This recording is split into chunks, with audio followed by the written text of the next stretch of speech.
Hello student, मैं कोमल सिंह आप सबका अपने YouTube channel political science net crackers and winners में बहुत बहुत स्वागत करती हूँ। आशा करती हूँ आप सब बहुत अच्छे होंगे। स्टूडेंट, आज हम जिस वेस्टर्न पॉलिटिकल थिंकर के विषय में बात करेंगे वे हैं जे.एस. मिल, जिनका पूरा नाम जॉन स्टुअर्ट मिल था और वो एक ब्रिटिश विचारक थे। तो चलिए आज के लेक्चर को हम डिस्कस करते हैं और जानते हैं जे.एस. मिल के बारे में और उनके विचारों के विषय में और उनके जीवन काल के विषय में। तो स्टूडेंट, जैसा मैंने आपको पहले ही बताया, जी.एस. मिल का पूरा नाम जॉन स्टुअर्ट मिल था। इनका जन्म 20 मई 1806 ईस्वी को पेंटवाइल इंग्लैंड में हुआ था। ठीक है स्टूडेंट, इन्होंने अपनी शिक्षा जो थी वो लंदन यूनिवर्सिटी कॉलेज से प्राप्त की। यह प्रसिद्ध आर्थिक, सामाजिक, राजनीतिक एवं दार्शनिक चिंतक थे। यदि बात की जाए इनके पिता के विषय में, तो इनके पिता जो थे वे जेम्स मिल थे, जो एक प्रसिद्ध इतिहासवेत्ता व अर्थशास्त्री थे। जॉन स्टुअर्ट मिल को स्टूडेंट उपयोगितावाद यानी यूटिलिटी के अंतिम समर्थक यानी लास्ट समर्थक के विषय रूप में यानी इंडिविजुअलिज्म के अग्रणी समर्थक के रूप में जाना जाता है। परंतु यदि बात की जाए उपयोगितावाद की, तो इन्होंने उपयोगितावाद का सीधे समर्थन ना करते हुए उसमें कुछ संशोधन किया, उसमें कुछ चेंजेस किए। ठीक है स्टूडेंट, उसमें कुछ चेंजेस करके इन्होंने उसका समर्थन किया। मिल ने बैंथम की उपयोगितावादी मान्यता का खंडन किया, क्योंकि बैंथम की जो मान्यता थी उपयोगितावाद को लेकर वह गुणात्मक नहीं थी, वह मात्रात्मक थी। यानी बैंथम ने ये कहा कि जितना ज्यादा मात्रा में हम सुख को अर्जित करेंगे उतना ज्यादा हमारी उपयोगिता बढ़ेगी। ठीक है स्टूडेंट, उन्होंने सुख को मात्रा में तोला कि ज्यादा से ज्यादा हमें सुख जो जितना हम अर्जित कर पाएंगे ज़्यादा से ज़्यादा मात्रा में, तो हमारी उपयोगिता बढ़ेगी। लेकिन इन्होंने क्या किया, इन्होंने यूटिलिटी को इस रूप में ना देखते हुए इन्होंने उसमें क्वालिटी को ऐड किया। इन्होंने क्वांटिटी को हटाते हुए क्वालिटी को ऐड किया। तो इसलिए कहा जाता है कि बैंथम ने जो उपयोगितावाद का समर्थन किया वो जब उसमें पहले संशोधन कर दिया। और इनके संशोधन का रूप ये था कि इन्होंने सुखवाद में गुणात्मक विभाजन कर दिया, जबकि बैंथम ने सुखवाद में मात्रात्मक विभाजन किया था। ठीक है स्टूडेंट, इसके साथ ही बात की जाए तो मिल ने लोकतंत्र का जोरदार समर्थन किया। वे लोकतंत्र को, डेमोक्रेसी को बहुत सही मानते थे। किसी भी राज्य के लिए, किसी भी व्यक्ति के लिए वे ये इम्पोर्टेंट मानते थे कि डेमोक्रेसी में एक व्यक्ति अपने विचारों को बता सकता है, अभिव्यक्त कर सकता है। तो लोकतंत्र का उन्होंने जोरदार समर्थन किया। इसके साथ ही मिल ने महिलाओं के अधिकारों एवं मताधिकारों का समर्थन किया। मिल ये मानते थे कि महिलाओं को भी मत का अधिकार होना चाहिए, क्योंकि महिलाएं भी समाज में एक वर्ग के रूप में स्थापित हैं। ऐसा नहीं है कि समाज में सिर्फ एक ही वर्ग है, पुरुष वर्ग ही है और महिला कहीं कहीं भी सरवाइव नहीं करती। तो महिलाएं भी समाज में सरवाइव करती हैं और उनको भी मत देने का पूर्ण अधिकार मिलना चाहिए। तो महिलाओं के मताधिकार का भी उन्होंने पुरजोर समर्थन किया।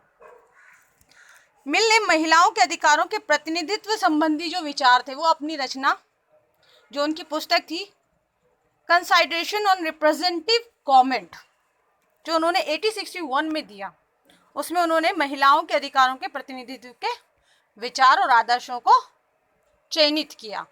आप इसमें देख सकते हैं कि उनकी उस पुस्तक में उन्होंने महिलाओं के मताधिकार, उनके अधिकारों के विषय में पुरजोर रूप से समाज के सामने अभिव्यक्त किया है अपने विचारों को, कि हाँ, महिलाओं को भी मताधिकार का अधिकार मिलना चाहिए, उनके भी अधिकार हैं और उनको भी समाज में अपने को स्थापित करने के लिए एक कुछ अधिकार दिए जाने चाहिए।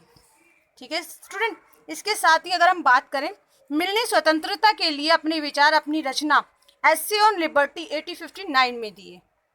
ठीक है स्टूडेंट, तो मिल की जो लिबर्टी थी, अगर हम बात करें कि मिल की, जी.एस. मिल ने किस प्रकार की लिबर्टी का समर्थन किया, तो उन्होंने नकारात्मक स्वतंत्रता का समर्थन किया, यानी नेगेटिव फ्रीडम को वो समर्थन देते थे। उनका कहना यह था कि जितना ज़्यादा प्रतिबंधों का अभाव होगा, स्वतंत्रता उतनी ज़्यादा अच्छी होगी।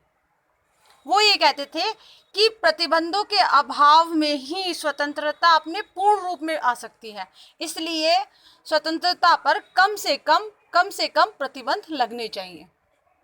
तो नकारात्मक स्वतंत्रता का उन्होंने समर्थन किया। यदि बात करें, मिल ने पहली बार कल्याणकारी राज्य यानी वेलफेयर स्टेट का सिद्धांत प्रतिपादित किया। मिल ने जो था कल्याणकारी राज्य, जिसमें राज्य जो है वो व्यक्ति के कल्याण के लिए कार्य करे, व्यक्ति के कल्याण के लिए कार्य करे, उसको सुरक्षा प्रोवाइड करे। मिल कल्याणकारी राज्य को किस रूप में देखते थे? जो व्यक्तियों को, जो समाज को सुरक्षा प्रदान करे, ना कि उन पर असीमित प्रतिबंध लगा दे। वो कहते थे आप स्वतंत्रता पर प्रतिबंध लगाओ, लेकिन बहुत कम लगाओ, बहुत लिमिटेड में। आपका राज्य का कार्य ये होता है कि आप सुरक्षा दो, आप हमें ऐसे संसाधन दो जिससे पूर्ण रूप से व्यक्ति का विकास हो सके। ठीक है स्टूडेंट, तो वो एक राज्य को जिस रूप में देखते थे, वो राज्य को वेलफेयर स्टेट के रूप में देखते थे, और इसीलिए उन्होंने वेलफेयर स्टेट का जो सिद्धांत था वो प्रतिपादित किया। इसके साथ ही मिल ने अहस्तक्षेपवादी राज्य की बजाय हस्तक्षेपवादी राज्य का समर्थन किया।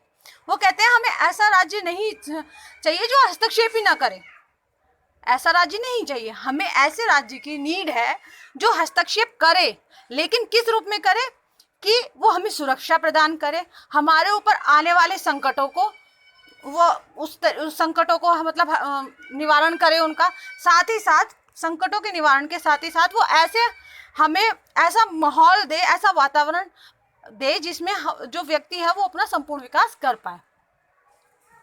ठीक है स्टूडेंट, तो उन्होंने हस्तक्षेप राज्य की बजाय अहस्तक्षेप राज्य की बजाय हस्तक्षेप कल्पना की और उसी का समर्थन भी किया। मिल ने अपनी कल्याणकारी राज्य संबंधी विचार जो थे अपनी रचना प्रिंसिपल ऑफ पॉलिटिकल इकोनॉमी 1848 में दी है। इसी के साथ यदि हम बात करें कि मिल पर किन विचारकों का अत्यंत प्रभाव रहा, तो मिल के ऊपर Alexis de Tocqueville, Bentham, Auguste Comte आदि विचारकों का बहुत ज्यादा प्रभाव रहा। ऑगस्ट काम्टे के विचारों को यदि बात की जाए तो ऑगस्ट काम्टे ने विचारों को समाज के विकास के चरणों को निम्न रूप में बांटा।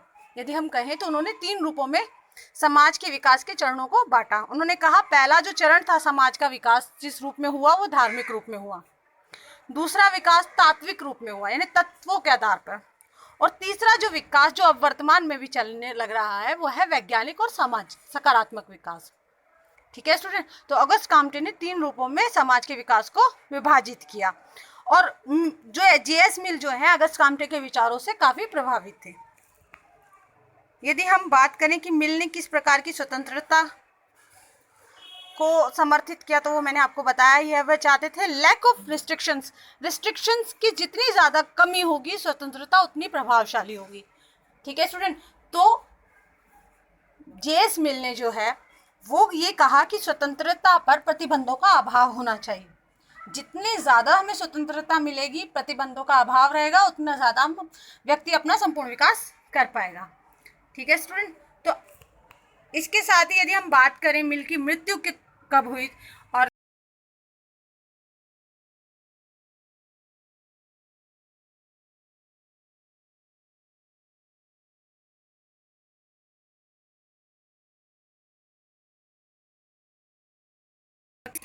जिसके चलते जेएस मिल का राजनीतिक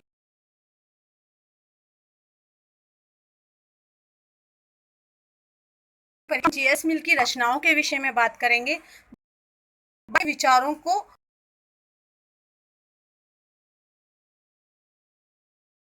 इस प्रकार से उन्होंने राजनीति में योगदान दिया। ठीक है स्टूडेंट, तो बने रहिए हमारे लेक्चर्स के साथ, हमारे चैनल को लाइक कीजिए, शेयर कीजिए एंड सब्सक्राइब कीजिए और अपनी स्टडी को एक अच्छी प्रिपरेशन दीजिए। Thank you so much.